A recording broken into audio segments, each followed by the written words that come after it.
So I asked God for this blessing, and He sent down this talent like manna from heaven. That's how I knew I was a poet. And for those of you who don't know it, I wear it proudly on my shoulders. And I put my foot in it. And you can't call it different. One poet tried it. While he was apologizing, I retired him. Sent him packing with his severance package. He rode out on an alpaca while shaking his tail feather. I'm a shit talker.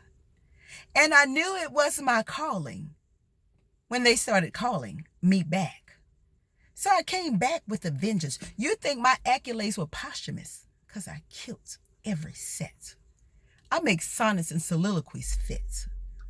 And while my penmanship is trash, my writing makes for good reading, but you'll never catch me reading it. Because if I can't speak it, I'll remain speechless for the time being, keeping my mouth shut until I'm worthy of your presence, or until my presence gets you your erection. I keep a captive audience. I'm lucid with my lyrics. My subject matter is compelling. I'm a provocative storyteller, and I'm a grown-ass woman. The consequences of me not spitting, catastrophic. You get this ominous feeling, like if authentic not spitting, you shouldn't even be here. And the side effects are imminent. See, if I don't spit, you don't get wet. You get hungry. You feel like your needs aren't being met. Your mouth don't fly open, and closed mouths and legs don't get fed. The idea of me not spitting, mythical. My presentation is methodical so that you keep the proper perspective. I'm educated, but I'm ignorant. So sometimes I act the ass when I spit. Like how my dad acted when he was working the system. Welfare and food stamp couldn't miss us. Oh, like I could always spot that full-bearded youngster. The repercussions of me not spitting is massive, like a pandemic. Laughable, like a bad week frontal.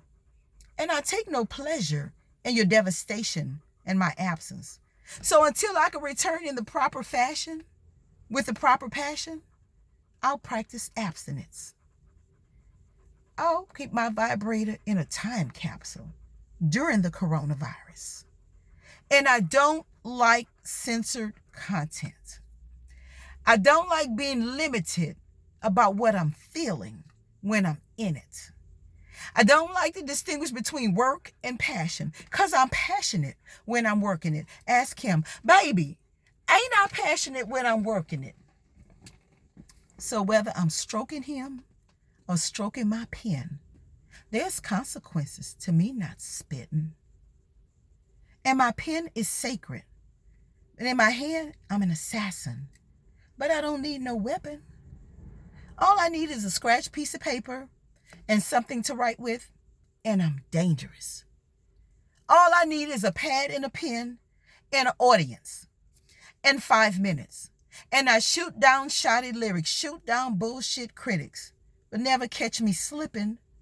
Never compete with an amateur because it diminishes my status. Never spit like an apprentice, never follow a syllabus. Never catch me on stage with an apparatus because cell phones don't spit. And I'll take that youngster down after 10. The consequences of me not spitting is problematic to your ear palate. And I told you I take no pleasure in your devastation and my absence. If you're deprived not hearing me, imagine my deprivation not writing. Now imagine a fighter with no fight. A fire with no firefighter. The eternal flame with no light. A world where wrong prevails over right. Now imagine no authentic insight. That would be a plight. Let me take you out of that suspense, because that's too harsh even for pretense. I ain't going nowhere. I should have never left you for those 6 years. I've been on a self-imposed hiatus, something like a sabbatical, but not quite as radical. But don't take it personal.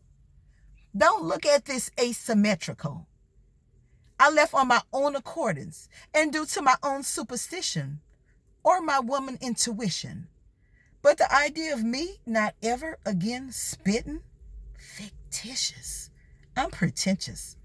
I left a veteran and came back a living legend. And if my mind determined my limits, then I'm borderless. I stand on tall shoulders of famed poets who wrote before me, my ancestors who dared to dream. So I dream for them. And they're buying what I'm selling. And what they considered settling, I consider settling. So I don't need no manifest to confess. I'll just spit that shit and digress and let you digest for a moment. I'm a catalyst for this cause.